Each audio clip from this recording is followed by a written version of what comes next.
ছোট তরকারি চামচে লাগবো একটা চামচ। এটা শ্যামাইয়ের মধ্যে ডুবাই রাখছে।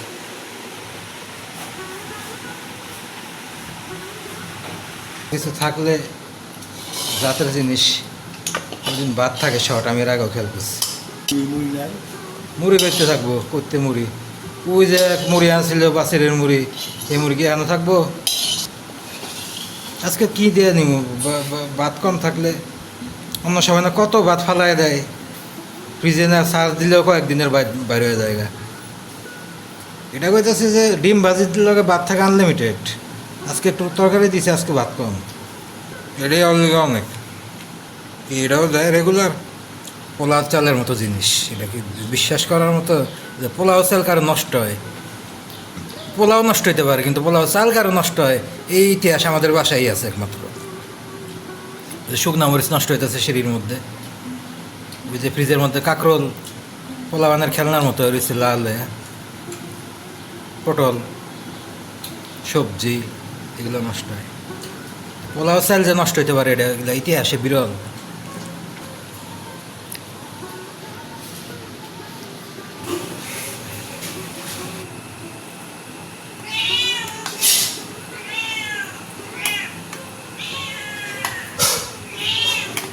নিজে তো করে ইচ্ছা মতো, রাস্তা থেকে 20টা 30টা করে বাচ্চা কাচ্চা নিয়ে আসে, ছেলে মেয়ে নিয়ে আসে, তারপরে এইভাবে বাড়ির পরিবেশটা নষ্ট করে। শুধু নিজে যে নোংরামি করে, চিল্লি করে, চিৎকার চেঁচামেচি করে, এইটুকু তাদের যথেষ্ট না।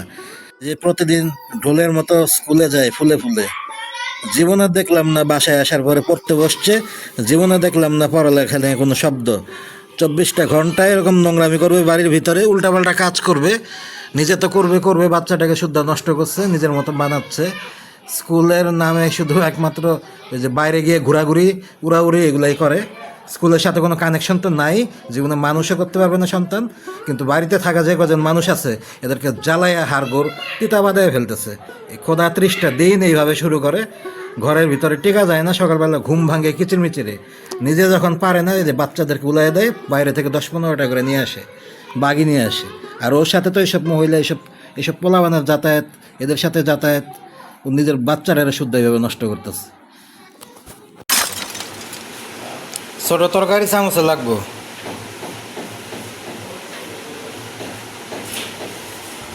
বড় একটা চামচ এটা শ্যামাইয়ের মধ্যে ডুবাই রাখছে।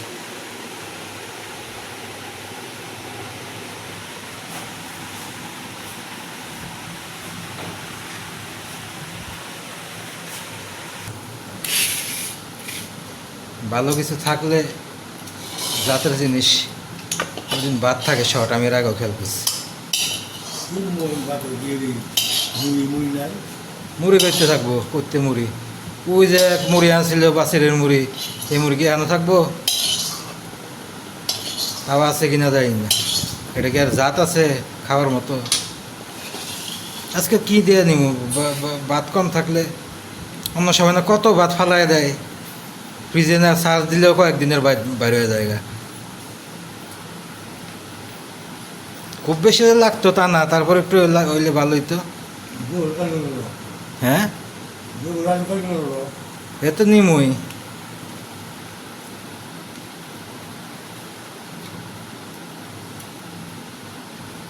এটা কইতেছে যে ডিম ভাজি দিলে ভাত থাকে আনলিমিটেড। আজকে একটু তরকারি দিছে, আজকে ভাত কম।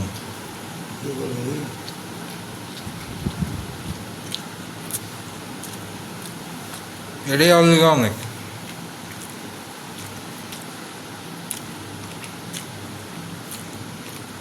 এটাও দেয় রেগুলার।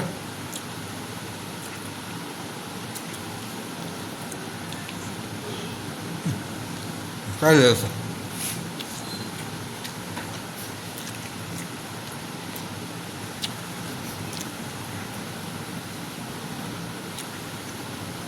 সত্য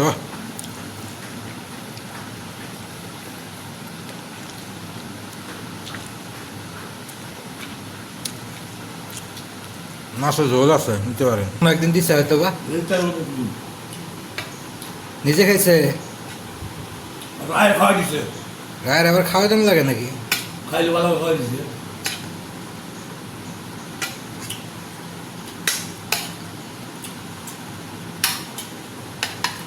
তোমার মাথা খান না নাকি?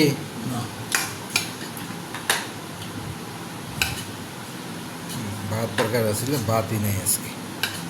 মুড়ি যে কই, মুড়িটা আছে কি না না খুঁজে লাভ নেই। আমরাও 10 টাকার মুড়ি আনি, শেষ হয়ে যায়। 10 টাকার মুড়ি বেশি আর হওয়ার দরকার নেই।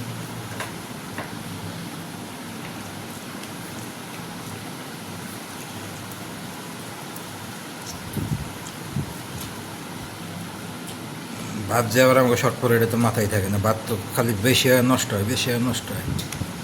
কত কেজির কেজি ভাত ফালানি হয় প্রতিদিন। পোলাও চালের মতো জিনিস পর্যন্ত ময়লার ঠুঙ্গায় যায়। পোলাও চালের মতো জিনিস, এটা কি বিশ্বাস করার মতো যে পোলাও চাল কারো নষ্ট হয়? পোলাও নষ্ট হইতে পারে, কিন্তু পোলাও চাল কারো নষ্ট হয় এই ইতিহাস আমাদের বাসায় আছে একমাত্র। শুকনা মরিচ নষ্ট হইতেছে সিঁড়ির মধ্যে, ওই যে ফ্রিজের মধ্যে কাঁকরোল পোলাওয়ানের খেলনার মতো হয়েছে লাল হয়ে, পটল সবজি এগুলো নষ্ট হয়। পোলাও চাল যে নষ্ট হইতে পারে, এটা এগুলো ইতিহাসে বিরল।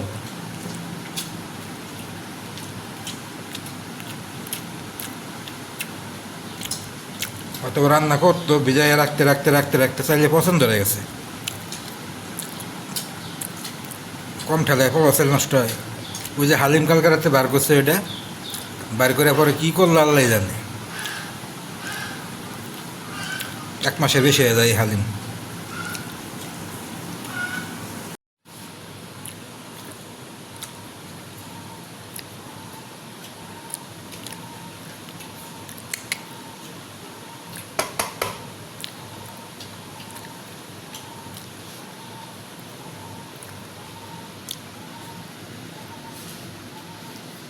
এই বিশ্বকাপটাই কলঙ্কিত।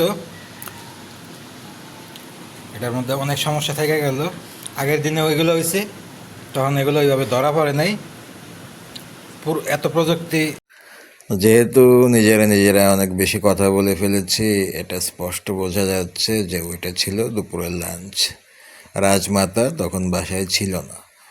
রাজমাতা, নগরমাতা, শহর মাতা, তারপরে গ্রাম মাতা, সিটি মাতা, যাই বলি না কেন, উনি রাত্রেবেলায় আসে, 1টার দিকে আসে বাসায়। তো উনি রাত্রেবেলা গভীর রাত্রে এসেছে, যেটা উনি সবসময় করে। তো এসে উনি সেই গভীর রাত্রেবেলা ওনার স্বামী মাছ এনেছে। ওনার স্বামী আবার ওনার চাইতে স্বল্প শিক্ষিত।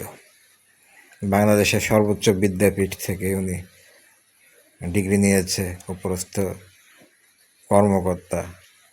কোন সেক্টরে কাজ করে সেটার বললাম না। 2 লাখ টাকার কাছাকাছি তার স্যালারি, কিন্তু তাতে কী হবে? ওনার বউ আবার এক্সিকিউটিভ, বিশাল বড়, মানে অনেক হায়ার লেভেলে আছে, বড় একটা কোম্পানিতে আছে, কি বলে, টেলি কোম্পানিতে আছে, নামও বললাম না। মানে এত বড় কর্পোরেট লেভেলের সার্ভিস করে। তো যাই হোক, তো ওনার হাজব্যান্ড চলে আসে বাসায় ওনার থেকে 2-3 ঘন্টা আগে।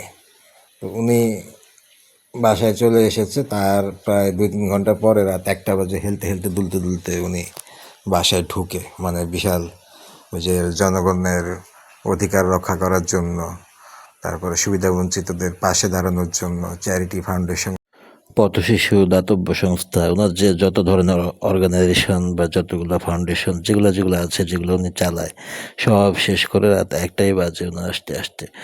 এই জন্য ফিলান্থ্রপিস্ট মানুষটা আমরা মেনে নিয়েছি যে তার এই ধরনের হবেই। তাই 1টা বাজে ডিনার আয়োজন করা হলো। এই যে এখানে যে দেখা যাচ্ছে কিছু ছোট সাইজের কিছু ট্যাংরা মাছ, এটা নিয়ে একটা ঘটনা আছে। তার একদিন পরে দেখা যাবে ভিন্ন একটা পরিবেশ। এখানে যে ছোট ছোট ট্যাংরাগুলো আছে, আমাদেরকে এগুলো দিয়ে এখানে যে বড় বড় ডিমওয়ালা ট্যাংরা মাছগুলো ছিল, যেটাকে পরবর্তীতে শুনলাম আমার বাবার কাছে, যেগুলোর নাম আসলে ট্যাংরাই না, ওটা নাকি হয়ে গেছে গোলসা মাছ। কারণ এত বড় এবং মোটা, ওটা ট্যাংরা থেকে প্রমোশন নিয়ে হয়ে গেছে গোলসা। সেই মাছগুলো সে পাচার করে ফেলেছে বাবার বাড়ি। এই যে একবেলা মাছগুলো খেলাম, পরবর্তীতে এই মাছগুলো আর চোখে দেখা যায়নি। এই ছোট ছোট ছোট যে মাছগুলো আছে, এগুলো আমাদেরকে দিয়ে ওই দিন রাতে তারাও খেয়েছে বা তাদের জন্য রেখেছে। পরবর্তীতে যে বড় বড় মোটা মোটা ডিমওয়ালা যে মাছগুলো ছিল, রাত্রেবেলা 3টা বাজে দেখলাম উনি যেই কাজগুলো করে নর্মালি, রাত 3টা বাজে উঠে জিনের মতো খাসির মাংস রান্না করলো। ওই যে বললাম যে আমাদের কোরবানির খাসি তো লাপাত, লোপাট হয়ে গেছে। সেই কোরবানির খাসি রান্না করলো আবারও। তারপরে এই বড় বড় ট্যাংরাগুলো যেগুলো আছে এগুলো সবগুলোকে ভুনা করলো, মোটা মোটা ডিমওয়ালা যেগুলো বাছা বাছা হাই কালেকশন যেগুলো। তারপরে সকালবেলা ব্যাগ ভরে চম্পট। তার মানে আমাদের বাসায় যদি মাছ আনাও সেটা আমাদের পর্যন্ত থাকে না, সেটা লুট হয়ে যায় এইভাবে সব কিছুই। বাসাটারে কীভাবে কি পরিবেশটা বানাইছে মহিলা এই বাসার, এই বাড়ির যে একটা নোংরামি যে এটা তো নিজে তো করে ইচ্ছা মতো।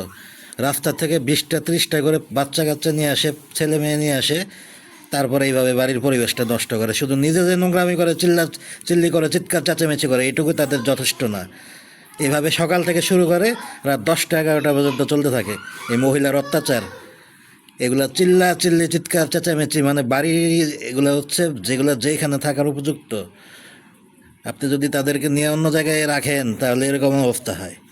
এরা থাকবে পথে ঘাটে বস্তিতে, এদেরকে নিয়ে এসে যদি কেউ বাড়ির ভিতরে জায়গা দেয় সব মহিলাকে, তাহলে এই অবস্থাই হয়। এটা একটু লাইভ একটা প্রুফ দিলাম যে এই ধরনের অত্যাচার সকালে প্রায় শুরু হয়, বলতে গেলে সকাল 7টা থেকে শুরু হয়, এইভাবে প্রতিদিন চলে, মাসের বলতে গেলে 30 দিনই চলে। যে প্রতিদিন ঢোলের মতো স্কুলে যায় ফুলে ফুলে, জীবনে দেখলাম না বাসায় আসার পরে পড়তে বসছে, জীবনে দেখলাম না পড়ালেখা নিয়ে কোনো শব্দ। 24টা ঘন্টা এরকম নোংরামি করবে বাড়ির ভিতরে, উল্টাপাল্টা কাজ করবে, নিজে তো করবে, বাচ্চাটাকে শুদ্ধ নষ্ট করছে, নিজের মতো বানাচ্ছে। স্কুলের নামে শুধু একমাত্র ওই যে বাইরে গিয়ে ঘোরাঘুরি উড়াউড়ি এগুলাই করে, স্কুলের সাথে কোনো কানেকশন তো নাই, জীবনে মানুষও করতে পারবে না সন্তান। কিন্তু বাড়িতে থাকা যে কজন মানুষ আছে এদেরকে জ্বালাইয়া হাড়গোড় তিতা বাদায় ফেলতেছে। এই খোদা 30টা দিন এইভাবে শুরু করে, ঘরের ভিতরে টেকা যায় না, সকালবেলা ঘুম ভাঙে কিচিরমিচিরে। নিজে যখন পারে না, এই যে বাচ্চাদেরকে উলাই দেয়, বাইরে থেকে 10-15টা করে নিয়ে আসে, বাগি নিয়ে আসে। আর ওর সাথে তো এইসব মহিলা, এইসব পোলাবানের যাতায়াত, এদের সাথে যাতায়াত, ও নিজের বাচ্চারা এরা শুদ্ধ এইভাবে নষ্ট করতেছে। আমার ঘরে শুধু একজন, আমার বিছনা খালি আছে, এনে এসো সরাসরি খেলা দেখি আয়।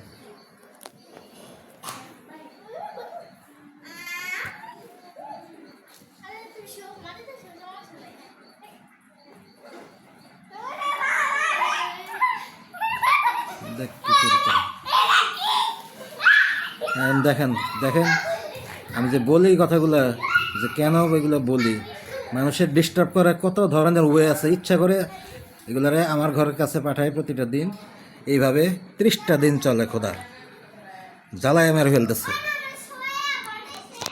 আমি যতই বলি, যতই বিরক্ত হই না কেন, কোনো লাভ হয় না, কারণ আমার